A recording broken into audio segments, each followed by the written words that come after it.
good morning. I welcome you all on my YouTube channel. My name is Vishnu Gupta and this session is for class 11th, and in class 11 we are learning animal tissue. In animal tissue, in the previous session we have completed the epithelium tissue. Only one topic was left, that is gap junction. ठीक है, that was gap junction. तो gap junction भी मैंने बता दिया था, आपके सामने भी अभी भी स्लाइड है. ठीक है, गैप जंक्शन की मैंने आपको बताया था कि जैसे एस्टुरेंट्स होते हैं. ठीक है, तो अगर इपीथेलियम टिश्यूज़ में देखा जाए तो इपीथेलियम टिश्यूज़ में इपीथेलियल सेल्स होंगी. ऐसे ही एस्टुरेंट हैं, 3 या 4 फ्रेंड्स हैं. अब उन 3-4 फ्रेंड्स अगर बहुत एक दूसरे से क्या है, बहुत ज़्यादा क्या है, क्लोज बैठे हुए हैं, तो इसका मतलब उनके बीच में क्या है, गैप कम है. ठीक है, तो गैप कम है तो इसका मतलब है एयर भी नहीं पास हो सकती, ऐसा भी हो सकता है. बहुत कम गैप है. अगर गैप ज़्यादा है तो इसका मतलब है कुछ पास हो सकता है. क्लियर है. तो वैसे ही जो इपीथेलियल सेल्स होती हैं, क्योंकि देखो उनके बीच में कोई स्पेस तो होता नहीं, इंटरसेलुलर स्पेस तो होता नहीं, तो उसके बीच का जो मतलब जो पोर्शन होता है वो कौन ऑक्यूपाई करता है, जंक्शन. मतलब दो सेल को कम्युनिकेट करने के लिए जंक्शंस होते हैं. अब वो जंक्शंस किस पे डिपेंड करता है, फंक्शन पे डिपेंड करता है. अगर मान लो एक सेल से दूसरे सेल में लीकेज को रोकना है, अगर लीकेज नहीं होने देना है तो टाइट जंक्शन है. अगर दोनों सेल्स में कुछ फ्लेक्सिबिलिटी की ज़रूरत है तो कौन सा जंक्शन हो सकता है, एडहियर जंक्शन हो सकता है. ठीक है, अगर दोनों सेल्स में कम्युनिकेशन की नीड है तो वो गैप जंक्शन हो सकता है. गैप जंक्शन के थ्रू एक सेल से दूसरे सेल में कुछ भी मटेरियल्स, कुछ भी सब्सटेंसेस ट्रांसफ़र हो सकते हैं. और एक होता है डेस्मोसोम्स. उससे क्या होता है, जो एक सेल होता है वो दूसरे सेल से पूरी तरह से ऐसे कनेक्ट हो जाता है जैसे हम शर्ट से बटन को क्या कर सकते हैं, टाई कर सकते हैं, उसको थ्रेड से बांध देते हैं. तो एकदम डेस्मोसोम्स वैसे ही वर्क करता है. इसीलिए उसको हम स्पॉट डेस्मोसोम्स बोलते हैं, स्पॉट कनेक्शन बोलते हैं. वो स्पॉटिंग की तरह हेल्प करता है. ठीक है, तो दो स्पॉट्स को क्या कर देता है, कनेक्ट कर देता है. क्लियर है. और मोस्टली विदस्टैंड रहता है अब्रेजन से. जब भी अब्रेजन होता है तो उस पर कोई बहुत ज़्यादा फर्क नहीं पड़ता, कोई इफेक्ट नहीं पड़ता. तो इस डेस्मोसोम्स आपके एनसीईआरटी में भी नहीं है, तो होम एग्जाम में भी नहीं आएगा, लेकिन कॉम्पिटिटिव एग्जाम के लिए इंपॉर्टेंट है. तो इस तरह से हम लोगों ने 4 जंक्शन पढ़ लिए. जब आप एनसीईआरटी में जंक्शन पढ़ोगे ना तो बस एक एक लाइन लिखी हुई है, लेकिन मैंने आपको डायग्राम के हेल्प से, आपको 3D वीडियो के हेल्प से जंक्शन, सेल जंक्शन पूरी तरह से क्लियर कर दिया कि एक्चुअली सेल जंक्शन क्या क्या मतलब है और सेल जंक्शन की क्या इंपॉर्टेंस होती है. ठीक है, तो इस टॉपिक के साथ इपीथेलियम टिश्यू पूरी तरह से कंप्लीट हो गया. Whatever discussion was there of the epithelium tissue, it was nice. ठीक है, and I hope so that you understood well. तो इपीथेलियम टिश्यू क्या है, काफ़ी रेंज है इसकी, काफ़ी टाइप्स हैं. ठीक है, क्योंकि इनके फंक्शन भी क्या है, काफ़ी मॉडरेट है, मॉडिफिकेशन हो सकता है. तो यहाँ पे एपिथेलियम टिश्यू कंप्लीट हो गया. कल मैंने आपको कनेक्टिव टिश्यू के बारे में थोड़ा सा बताया था. ठीक है, एक बार और बता के फिर कनेक्टिव टिश्यू स्टार्ट करते हैं. देखो, कनेक्टिव टिश्यू का मतलब ये हो गया कनेक्शन करना. तो बॉडी में सबसे ज़्यादा कनेक्शन की ही तो ज़रूरत है. ठीक है, एक टिश्यू को दूसरे टिश्यू से कनेक्ट करना, एक पार्ट को दूसरे पार्ट से कनेक्ट करना. अगर कनेक्शन ना होगा तो क्या होगा, बहुत सारी प्रॉब्लम होगी. तुम खुद ही सोचो कि इपीथेलियम टिश्यू है, ठीक है, अगर उसका कनेक्शन लोअर, जो उसके बीनीथ द, जो उसके मतलब उसके जो लोअर सरफेस पे जो टिश्यूज प्रेजेंट हैं, उन दोनों के बीच में अगर कनेक्शन नहीं होगा तो क्या होगा. ठीक है, तो कनेक्शन, कम्युनिकेशन बहुत इंपॉर्टेंट है. आज के इस प्रेजेंट सिनेरियो में तुम कम्युनिकेशन की इंपॉर्टेंस समझ सकते हो. अगर सोचो इंटरनेट ना होता, अगर सोचो इस तरह से टेक्नोलॉजी ना होती, आईटी सेक्टर ना होता, तो कितनी प्रॉब्लम हो रही होती. आज आप घर बैठे पढ़ पाते. तो इस तरह से जो कनेक्टिव टिश्यू है, इसीलिए सबसे ज़्यादा याद रखना, सबसे ज़्यादा जो एबेंडेंट होता है, मतलब सबसे ज़्यादा जो टिश्यूज़ होते हैं बॉडी में, वो कौन ऑक्यूपाई करते हैं, कनेक्टिव टिश्यू.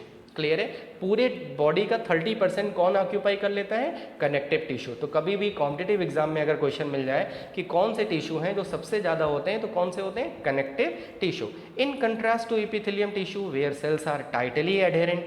आपको मैंने बताया था ना कि दे आर, उनके बीच में गैप नहीं होता, एडहियर होते हैं, इसलिए तो जंक्शन की जरूरत पड़ती है to one another. Connective tissue lack intercellular contact. These tissue are vascularised. उनके बीच में क्या होता है, वैस्कुलरेशन होता है, मतलब ब्लड की सप्लाई होती है. केवल एक एक्सेप्शन मैंने बताया था, कार्टिलेज. याद रखना, अगर कहीं पे भी कोई एक्सेप्शन होता है तो काफ़ी इंपॉर्टेंट होता है. ठीक है, all connective tissue have 2 major constituent. 2 part होंगे, याद रखना.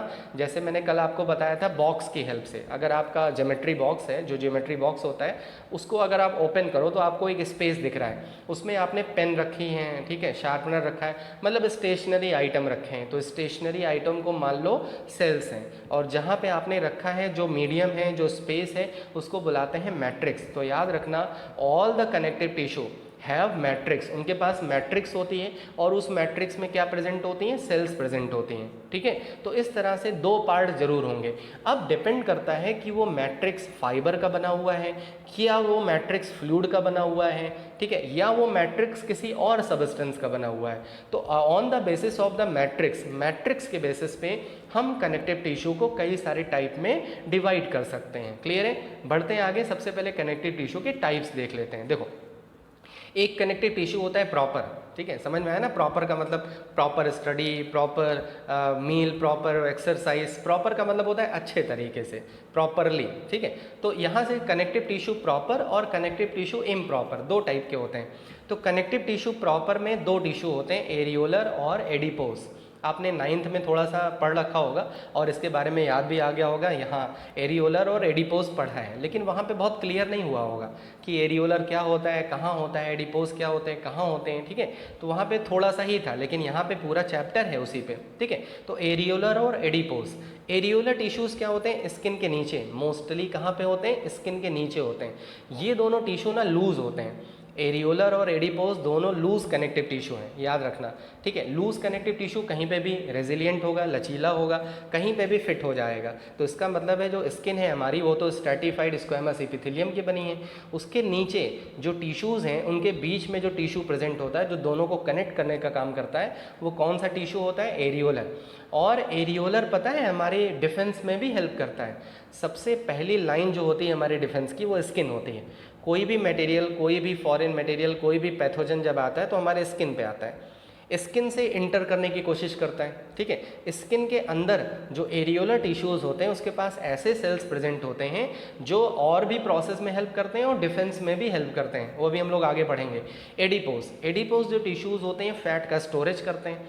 अब सोच सकते हो कि अगर फैट का स्टोरेज हो रहा है, तुम कहोगे फैट का स्टोरेज तो बहुत ख़राब होता है, लोग मोटे हो जाते हैं, लेकिन पता है इंटरनल ऑर्गन पे फैट का स्टोरेज बहुत इंपॉर्टेंट है। ज़्यादा नहीं, मॉडरेट फॉर्म में बहुत इंपॉर्टेंट है। देखो, अगर किडनी के ऊपर फैट का स्टोरेज होगा, हार्ट के ऊपर फैट का स्टोरेज होगा, ठीक है, मैं ज़्यादा अमाउंट में नहीं बोल रहा हूँ, थोड़े अमाउंट में बात कर रहा हूँ, तो वो क्या कर सकता है, शॉक एब्जॉर्बर की तरह बिहेव कर सकता है, ठीक है। बहुत सारे ऐसे ऑर्गन्स हैं हमारे, विसरल ऑर्गन है, इंटरनल ऑर्गन्स हैं, they require a very high role, मतलब हाई प्रॉपर्टी ऑफ डिफेंस, ठीक है, उनको डिफेंस की ज़रूरत होती है, they require high need of defence. तो उनको डिफेंस कौन प्रोवाइड कराता है, फैटी टिश्यू, ठीक है, जिसको हम एडिपोज बोलते हैं। तो जो एडिपोज होते हैं मोस्टली इंटरनल ऑर्गन्स के ऊपर होते हैं, ठीक है। जैसे आपके स्टमक पे अगर कोई पंच करता है तो आपकी एलिमेंट्री कैनाल, ऐसा तो नहीं ना आपको स्टमक पे किसी ने पंच किया तो पता लगा इंटेस्टाइन रप्चर्ड हो गई, ऐसा नहीं होता ना, क्योंकि वहाँ पे फैट की जो लेयर है वो शॉक एब्जॉर्बर की तरह बिहेव करती है। क्लियर है? जैसे आप अगर थर्माकोल पे या बेड पे जो बेडिंग होती है उस पर अगर आप ऐसे करो तो चोट नहीं पहुंचेगी, क्यों? क्योंकि वो शॉक एब्जॉर्ब कर ले रहा है। सेम एज जो एडिपोज टिश्यू होते हैं उसमें जो फैट होता है वो शॉक को एब्जॉर्ब कर लेता है। उसके बाद नेक्स्ट है डेंस रेगुलर और इरेगुलर, दोनों क्या है, लूज हैं। और अब क्या पढ़ने जा रहे हैं, डेंस रेगुलर और इरेगुलर। रेगुलर का मतलब हो गया प्रॉपर पैटर्न है जिसका, ठीक है। जैसे अगर आपने एक टी शर्ट खरीदी है और उसमें पैटर्न जो बना है वो रेगुलर है, 1 लाइन 2 लाइन 3 लाइन 4 लाइन, और कुछ टी शर्ट्स ऐसी होती हैं ऐसे ऐसे, उसमें लाइंस ऐसे ऐसे बनी हैं, तो वो इरेगुलर है। लेकिन अगर लाइनें क्या हैं, एक पैटर्न में अरेंज है तो उसको क्या बुलाएंगे, रेगुलर। इसमें दो होते हैं, इलास्टिक और रेटिकुलर, ठीक है। आपके बुक में इलास्टिक और रेटिकुलर नहीं लिखा है, ये हम लोग पढ़ेंगे। तो इस तरह से कितने कनेक्टिव टिश्यू हमें पढ़ने हैं। पहला तो किस टाइप का है, connective tissue proper. Connective tissue proper में loose connective tissue, areolar, adipose, dense connective tissue पढ़ना है, इलास्टिक पढ़ना है और रेटिकुलर पढ़ना है, ठीक है। नेक्स्ट आ जाओ स्केलेटल। अब तुम कहोगे सर स्केलेटल भी कनेक्टिव टिश्यू होता है? यस, स्केलेटन ही तो है, हमारे अदर पार्ट को कनेक्ट करता है, हमारी हेड को हमारे बैकबोन से कनेक्ट कर रहा है, ठीक है। तो ये क्या कर रहा है, कनेक्शन का काम कर रहा है। आपको पता है स्केलेटन सिस्टम में हमारे दो पार्ट होते हैं, एक होता है कार्टिलेज और दूसरा क्या होता है, बोन। तो ये दोनों क्या बनाते हैं, कनेक्टिव टिश्यू होते हैं, स्केलेटन कनेक्टिव टिश्यू होते हैं, ठीक है। और लास्ट है फ्लूइड कनेक्टिव टिश्यू।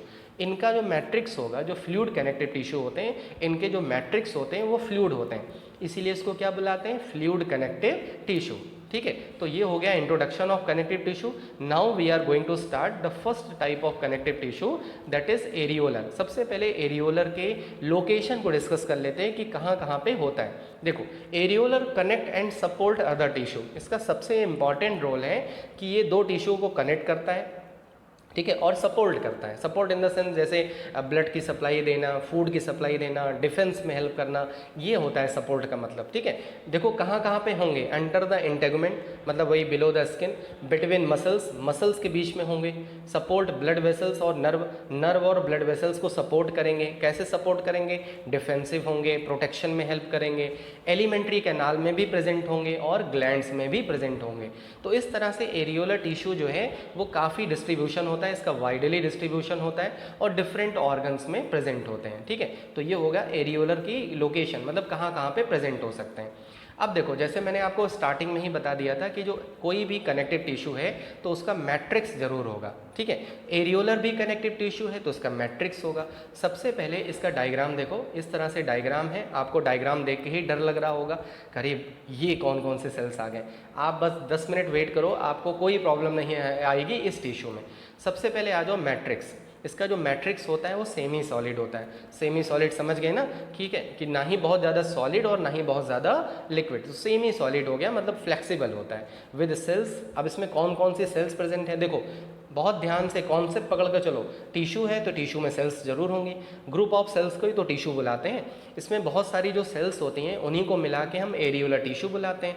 और कनेक्टिव टिश्यू का एक इम्पॉर्टेंट फीचर है कि उसके पास मैट्रिक्स होता है। मैट्रिक्स मतलब स्पेस जहाँ पे वो सारी सेल्स प्रेजेंट होंगी। इसका जो मैट्रिक्स होता है वो सेमी सॉलिड होता है, इसका मतलब है वो मूव कर सकता है, इसीलिए लूज कनेक्टिव टिश्यू होते हैं। अब इसमें देखो कौन कौन सी सेल्स होती हैं, आपको डायग्राम में दिख रहा है फाइब्रोब्लास्ट। फाइब्रोब्लास्ट सेल्स हैं और उनसे एक फाइबर रिलीज हो रहा है, कोलेजन फाइबर। आपने छोटे बेबीज़ को गुगली किया होगा ना, एक ऐड आता है पॉन्ड्स का या वैसलीन का, ठीक है, उसमें लगाते हैं तो गुगली करते हैं ऐसे। तो जो छोटे बच्चे होते हैं उनकी स्किन आपने देखा होगा काफ़ी फ्लेक्सिबल होती है, ऐसे करते हैं वापस। आपके घर में अगर ग्रैंड मदर होंगी, ग्रैंड फादर होंगे जिनकी एज 60 अबव हो गई होगी, उनकी स्किन ऐसे आप खींचोगे ना तो थोड़ी देर बाद ऐसे जाएगी। ठीक है, अगर आप उनकी ऐसे स्किन पुल करोगे तो वो थोड़ी देर बाद अपनी प्लेस पे जाएगी, क्योंकि उसमें फ्लेक्सिबिलिटी कम हो गई है। ठीक है, जैसे जैसे एज बढ़ती जाती है फ्लेक्सिबिलिटी कम हो जाती है। कोलेजन प्रोटीन जो फाइबर होते हैं, सबसे ज़्यादा प्रोटीन पाए जाते हैं एनिमल वर्ल्ड में। अगर हम एनिमल वर्ल्ड की बात करें तो सबसे ज़्यादा जो प्रोटीन पाई जाती है वो कोलेजन है, याद रखना। तो जो फाइब्रोब्लास्ट है वही कोलेजन बनाता है। देख सकते हो आप, फाइब्रोब्लास्ट ऊपर है और उससे निकल कौन रहा है, कोलेजन। और कोलेजन क्या हेल्प कर रहा है, फ्लेक्सिबिलिटी में हेल्प कर रहा है मेनली।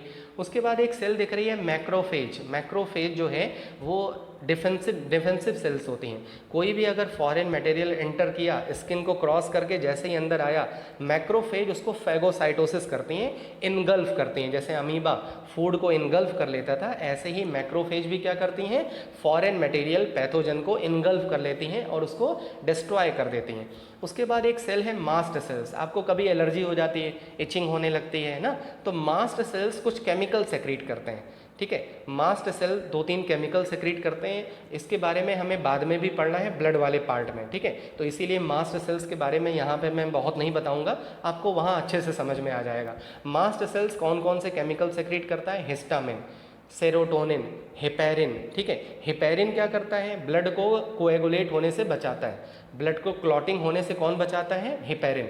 उसके बाद जो मैंने अभी बताया हिस्टामिन एलर्जी हेल्प करता है, जब भी आपको एलर्जी होती है तो हिस्टामिन सेक्रीट होता है।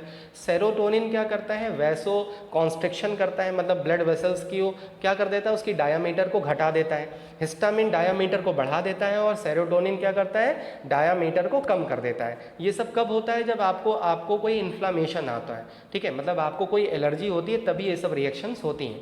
प्लाज्मा सेल्स जो होती हैं, जैसे आपको पता होगा कि हमारी बॉडी में इम्यून सेल्स होती हैं जो हमारी बॉडी को इम्यूनिटी प्रोवाइड कराती हैं। 2 टाइप की सेल्स होती हैं, बी लिम्फोसाइट्स और टी लिम्फोसाइट्स। नहीं पता है तो समझ लो, आजकल कोरोना के अगर तुम न्यूज़पेपर में पढ़ रहे होगे तो पढ़ रहे होगे T memory cells, memory T cells active हो गई, मेमोरी टी सेल्स एक्टिव हो गई, ऐसा आपने पढ़ रहे होगे। तो जो हमारे बॉडी में 2 सेल्स होती हैं, एक टी लिम्फोसाइट्स और एक बी लिम्फोसाइट्स। ठीक है, ये दोनों हमारी बॉडी को इम्यूनिटी प्रोवाइड कराती हैं। तो प्लाज्मा सेल्स भी एक टाइप की बी लिम्फोसाइट्स होती हैं जो एंटीबॉडीज़ बनाती हैं। एंटीबॉडीज़ मतलब आप समझ रहे होगे, आजकल कोरोना में आपको बताना ही नहीं एंटीबॉडीज़ क्या होती हैं। जब भी कोई पैथोजन एंटर करता है बॉडी में तो उसको फाइट करने के लिए उससे हमारे बॉडी में क्या सेक्रेट होती हैं, एंटीबॉडीज़, जो उससे फाइट करते हैं। क्लियर है? तो ये मैंने जितनी भी सेल्स हैं उनका एक एक रोल बता दिया। अब एक एक सेल्स को मैंने लगा रखा है, ठीक है, घबराओ नहीं, एक एक चीज़ अच्छे से समझ में आएगी। देखो, fibroblast, these cells are large flat with irregular protoplasmic process which secrete hyaluronate. कौन सी प्रोटीन सेक्रेट करता है? हेलोरेनेट सेक्रेट कर रहा है, प्रोटीन सेक्रेट कर रहा है, और इसका मेन फंक्शन क्या है? Synthesis of collagen. ठीक है, किसका सिंथेसिस कर रहा है? कोलेजन का सिंथेसिस कर रहा है। इलास्टिक होता है और रेटिकुलर फाइबर का भी यही सेक्रेशन करता है। जो इलास्टिक फाइबर्स होते हैं और जो रेटिकुलर फाइबर्स होते हैं, जो नेटवर्क की तरह फैले होते हैं, उसका भी सिंथेसिस कौन करता है? फाइब्रोब्लास्ट। लेकिन सबसे इंपॉर्टेंट कौन है? कोलेजन। ठीक है, तो जो आप नेक्स्ट आ जाओ, मैक्रोफेज। मैक्रोफेज मैंने बताया लार्ज होते हैं, इररेगुलर होते हैं, सोलेनॉइड सेल्स होते हैं, ठीक है, मतलब रैप होते हैं विद ग्रेन्यूल, उसमें ग्रेन्यूल प्रेजेंट होते हैं। सम आर फिक्स्ड, कुछ मैक्रोफेज फिक्स होते हैं, जैसे आर्मी वालों को देखा होगा, कुछ एक जगह चेक पोस्ट पे रहते हैं और कुछ घूमा करते हैं। ऐसे ही जान लो मैक्रोफेज भी हमारी आर्मी है, ठीक है, बंदूक लेके, मतलब एकदम खड़ी है कि अगर कोई भी पैथोजन आता है तो उसको डिस्ट्रॉय कर देगा। तो कुछ घूमा करती हैं बॉडी में, कुछ फिक्स होती हैं। Fixed one is a front line of defence. जो फिक्स्ड वन है, जो आर्मी के सोल्जर ऐसे लेके चेक पोस्ट पे खड़े रहते हैं, पहला डिफेंस तो वही है ना, जब भी कोई आएगा तो उन्हीं से तो लड़ाई होगी। तो फर्स्ट लाइन ऑफ डिफेंस कौन है? मैक्रोफेज। फंक्शन इनका क्या है? Actively involve in phagocytosis. Phagocytosis मतलब किसी भी चीज़ को इनगल्फ कर लेना, निगल लेना, ठीक है। किसको निगल लेते हैं? माइक्रोब्स को और अदर फॉरेन मटेरियल से, जिससे हमें डिजीज़ नहीं होने पाती। जो HIV डिजीज़ होती है ना, वो मैक्रोफेज को ही सबसे पहले इनकाउंटर करती हैं। जो HIV वायरस होते हैं एड्स में, वो सबसे पहले मैक्रोफेज को इनकाउंटर करते हैं, ठीक है। नेक्स्ट आ जाओ, मास्ट सेल्स। मास्ट सेल्स, ठीक है, आर द, यहाँ पे ये स्पेलिंग मिस्टेक है, ठीक है, आर ओवाइड मोबाइल, ठीक है, ओवाइड शेप होते हैं, मोबाइल होते हैं। मोबाइल मतलब मूव करते रहते हैं, कनेक्टिव टिश्यू होते हैं। फाउंड इन स्किन, इसको काट दो, ठीक है। फाउंड इन स्किन कहाँ पे प्रेजेंट होते हैं? स्किन में प्रेजेंट होते हैं, गैस्ट्रोइंटेस्टाइनल ट्रैक्ट पे प्रेजेंट होते हैं, अराउंड ब्लड वेसल्स प्रेजेंट होते हैं, क्योंकि इनका बहुत इंपॉर्टेंट रोल होता है। Secrete some chemical which contribute in allergy and other process. मैंने आपको मास्ट सेल्स के बारे में इसलिए बहुत ज़्यादा नहीं बता रहा हूँ, क्योंकि आप जब ब्लड के बारे में पढ़ोगे तो वहाँ पर मास्ट सेल्स के केमिकल मैं और अच्छे से बताऊँगा, ठीक है। बस इतना समझ के चलो कि मास्ट सेल और ब्लड में एक सेल्स प्रेजेंट होती हैं जिसका नाम है बेसोफिल्स, ठीक है। ब्लड में कौन सी सेल्स प्रेजेंट होती हैं? Basophils. Basophils type of WBC होती हैं, याद रखना, ठीक है। बेसोफिल्स किसकी टाइप होती हैं? WBC की टाइप होती हैं। बेसोफिल और मास्ट सेल दोनों एक तरह के ही केमिकल सेक्रीट करते हैं, याद रखना, ठीक है। जो बेसोफिल्स हैं वो ब्लड में ही रह जाता है, और जो मास्ट सेल है, ये जो बेसोफिल्स है, यही मॉडिफाई हो जाती हैं मास्ट सेल में। मास्ट सेल टिश्यू में चला जाता है और बेसोफिल कहाँ रह जाता है? ब्लड में ही रह जाता है। लेकिन दोनों एक ही केमिकल सेक्रीट करते हैं, एक ही तरह के, और दोनों का फंक्शन भी लगभग सिमिलर होता है। तो मैं बेसोफिल जब बताऊंगा तो उसके जो केमिकल्स होंगे वो एकदम सेम किसकी तरह होंगे? मास्ट सेल्स की तरह होंगे, ठीक है। चलो अब नेक्स्ट आ जाओ, last one, plasma cells, also known as cartwheel. Cartwheel की तरह होते हैं, are derive from B lymphocytes. याद रखना, हमारे बॉडी में 2 लिम्फोसाइट्स होती हैं, बी लिम्फोसाइट्स और 3 लिम्फोसाइट। जैसे हमारी डिफेंस में 3 पार्ट हैं, एक एयर फोर्स है, ठीक है, एक आर्मी है और एक नेवल फोर्स है। तो ऐसे ही हमारे बॉडी में 2 डिफेंस की सेल्स होती हैं जो एंटीबॉडी बनाती हैं, बी लिम्फोसाइट्स और टी लिम्फोसाइट्स। तो जो प्लाज्मा सेल्स होती हैं, प्लाज्मा जो सेल्स होती हैं, ये किससे डिराइव होती हैं? बी लिम्फोसाइट से। और इनका मेन फंक्शन क्या होता है? Synthesis and secrete antibodies into the blood response to pathogen, ठीक है। जब भी कोई पैथोजन एंटर करता है तो ये जो प्लाज्मा सेल्स होती हैं ये सेक्रीट कर देती हैं क्या? एंटीबॉडी, जिससे वो जो पैथोजन है वो वहीं पे डिस्ट्रॉय हो जाए। क्लियर है? तो इस तरह से जो स्किन के अंदर बीनीथ जो एरियोलर है, एक तो वो फ्लेक्सिबल है, स्किन को सपोर्ट कर रहा है, और दूसरा क्या कर रहा है? डिफेंस में भी हेल्प कर रहा है। तो इस तरह से आपको मैंने एरियोलर टिश्यू के जितने भी सेल्स हैं सबके बारे में एक एक करके बहुत अच्छे से समझा दिया। समझ में आ गया होगा, ठीक है। एंड पक्का है आपको समझ में आया होगा, तो right down in the comment box, yes sir we are able to understand the connected tissue properly. And कोई भी प्रॉब्लम है तो you are free to talk me. And as I share you that now I have created one Telegram channel बनाया है, वहाँ पे discussion group create कर दिया है। You can join that discussion group and daily I will be posting 3 to 5 questions there and you can just answer them and you can discuss, ठीक है। आप डिस्कस भी कर सकते हो। तो ये मैंने इनिशिएटिव लिया है और ज़रूर ज्वाइन कर लेना उस डिस्कशन ग्रुप को। तो I am completing this session and stay at your home, stay fit, stay healthy. जय हिंद, जय Bharat, love you, good bye.